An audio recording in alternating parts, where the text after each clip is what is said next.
टिकेरिया एक दफ़ा आ जाए इसका जाना बहुत मुश्किल होता है, आहिस्ता आहिस्ता ये जाता है, बहुत लंबे अरसे के लिए इसके ट्रीटमेंट की ज़रूरत होती है। आपने इस बात को नोट करना है कि आपको ये हो किस वजह से रहा है। हमारे इर्द गिर्द तो 100 तरह के ऐसे जरासीम फिर रहे हैं जो अर्टिकेरिया कर सकते हैं। अस्सलाम वालेकुम, मैं डॉक्टर सलमा नईम हूँ और मैं एज़ कंसल्टेंट डर्माटोलॉजिस्ट काम करती हूँ। आज मैं जिस टॉपिक पर आपसे बात करूँगी वो अर्टिकेरिया है, जिसको हम आम ज़बान में छपाकी कहते हैं।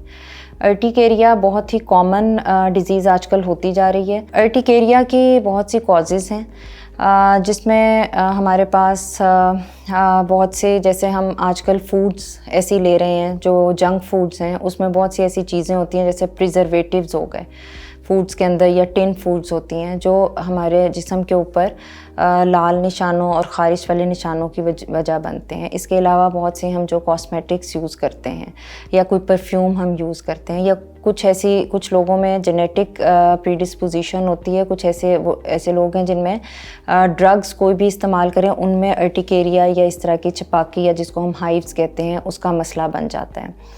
इसके अलावा अर्टिकेरिया की कॉजेज़ में फ़िज़िकल अर्टिकेरिया आता है, जैसे कि बाहर से इवन ठंडी हवा से लोगों को अर्टिकेरिया स्टार्ट हो जाता है, पानी से हो जाता है, धूप से, सूरज की रोशनी से, धूप से हो जाता है अर्टिकेरिया स्टार्ट। उसके अलावा हार्मोनल इम्बैलेंस से हो सकता है। बहुत से लोगों में कुछ ऐसी ऑटो इम्यून डिजीज़ यानी जिनमें मदाफ़ती निज़ाम हाइपर एक्टिव हो जाता है, उनके अपने सेल्स के अगेंस्ट काम करने शुरू कर देता है, उसमें अर्टिकेरिया बहुत ज़्यादा देखा गया है। अब अर्टिकेरिया को एक तो डायग्नोज़ करना और उसको ट्रीट करना, और सबसे इम्पॉर्टेंट बात ये होती है कि मरीज़ को हमने काउंसल कैसे करना है। अर्टिकेरिया एक दफ़ा आ जाए इसका जाना बहुत मुश्किल होता है, आहिस्ता आहिस्ता ये जाता है, बहुत लंबे अरसे के लिए इसके ट्रीटमेंट की ज़रूरत होती है। इसमें मरीज़ को ये बात बताने की बहुत ज़रूरत होती है कि 2 या 3 हफ़्ते की दवाई खाने से अर्टिकेरिया ठीक नहीं होगा, वो बार बार आएगा। इसी वजह से जब हम मरीज़ को ये बात नहीं बताते और मरीज़ वापस आता है, बार बार आता है कि मैंने तो दवाई खाई है, मैं ठीक नहीं हुआ, लेकिन जब उसे ये बात बताई जाए कि आपने दवाई मुस्तकिल खानी है और आपने इस बात को नोट करना है कि आपको ये हो किस वजह से रहा है। कोई आप खाना खाने से, कोई मेडिसिन खाने से या दवाई खाने से ऐसा हो रहा है, आपके घर में कोई प्लांट्स या कोई पेट्स यानी आपने कोई जानवर पाले में, बहुत से लोग बिल्लियाँ, मुर्गी इस तरह की चीज़ अपने घर में रखते हैं, या कुछ लोगों के घरों में प्लांट्स बहुत ज़्यादा होते हैं, कुछ लोगों के घरों में कारपेट्स बहुत ज़्यादा बिछे हुए होते हैं, जिसकी वजह से वो सारी डस्ट उनके अंदर जमा रहती है और जो बाद में अर्टिकेरिया या छपाकी की वजह बनती है।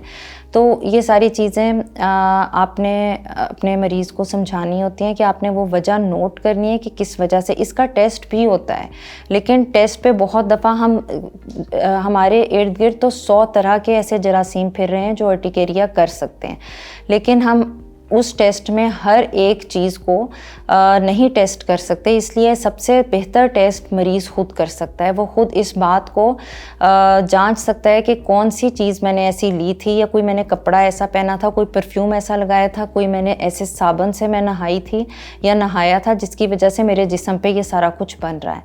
जब ये चीज़ डायग्नोज हो जाए तो उसमें हमें इसके ट्रीटमेंट में बहुत आसानी हो जाती है। ट्रीटमेंट में सबसे पहला स्टेप होता है अवॉइडेंस ऑफ ट्रिगर और एलर्जन।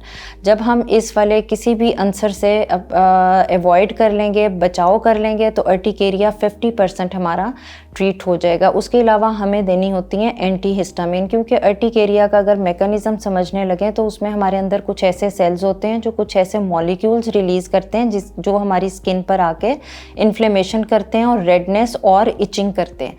जब हम उनके अगेंस्ट दवाइयाँ देते हैं जिनको हम एंटी एलर्जिक्स या एंटी हिस्टामिन्स कहते हैं, तो ऐसी दवाइयाँ हमारे उन सेल्स को स्प्रेस कर देती हैं, उनको थोड़ी देर के लिए सुला देती हैं, जिसकी वजह से हमें ये वाली कंडीशन हमारी ठीक हो जाती है। तो एंटी हिस्टामिन्स हमें देने काफ़ी लंबे अरसे तक देनी पड़ती है। ये देखना पड़ता है कि जब तक ये ठीक नहीं हो जाता, हमें मरीज़ को भी काउंसल करना पड़ता है कि जब तक आपको मुकम्मल तौर पे इस बात का यकीन ना हो जाए कि मैं ये दवाई छोड़ूंगी या छोड़ूंगा तो उसके बाद मेरा अर्टिकेरिया अब ठीक रह रहा है, फिर आपने इस दवाई को आहिस्ता आहिस्ता छोड़ना है, एकदम नहीं छोड़ना।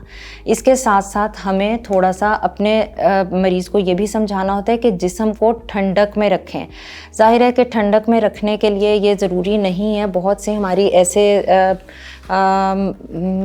तबका ऐसा है जिसको हर वक्त एयर कंडीशन अवेलेबल नहीं है, एसी में वो नहीं रह सकते, बाज़ दफ़ा ऐसा मौसम आ जाता है जो बहुत ह्यूमिड होता है, बहुत गर्म होता है, तो उसके लिए हमारे पास कुछ ऐसे लोशंस होते हैं जिनको हम सूदिंग लोशंस कहते हैं। तो वो हम मरीज़ को प्रिस्क्राइब करते हैं कि वो अपने जैसे ही आपके जिस्म पे छपाकी ज़ाहिर होने लगे, आपने एंटीहिस्टामिन तो मुस्तकिल लेनी है, लेकिन ज़ाहिर होने लगे तो फ़ौरन ये ठंडा लोशन अपने जिस्म पर लगाएं। इसको हम ठंडा लोशन कहते हैं और ये दिन में आप 3 दफ़ा भी लगा लें, 4 दफ़ा भी लगा लें, इससे कोई नुकसान नहीं होगा। और इसके अलावा आपने ज़ाहिर है अगर आपके घर में कोई जानवर है, कोई प्लांट्स हैं, उनको रिमूव करना पड़ेगा। आप बहुत से मरीज़ ऐसे हैं वो कहते हैं हम खेती बाड़ी करते हैं, हम ज़राअत करते हैं, तो उनको उस वाले प्रोफेशन से थोड़ी देर के लिए अपने आप को डिसोसिएट करना पड़ेगा। अगर इसके बारे में कोई भी आपका सवाल हो, कोई क्वेरी हो, तो वो आप कमेंट सेक्शन में कर सकते हैं, इंशाल्लाह ताला आपको जवाब देंगे।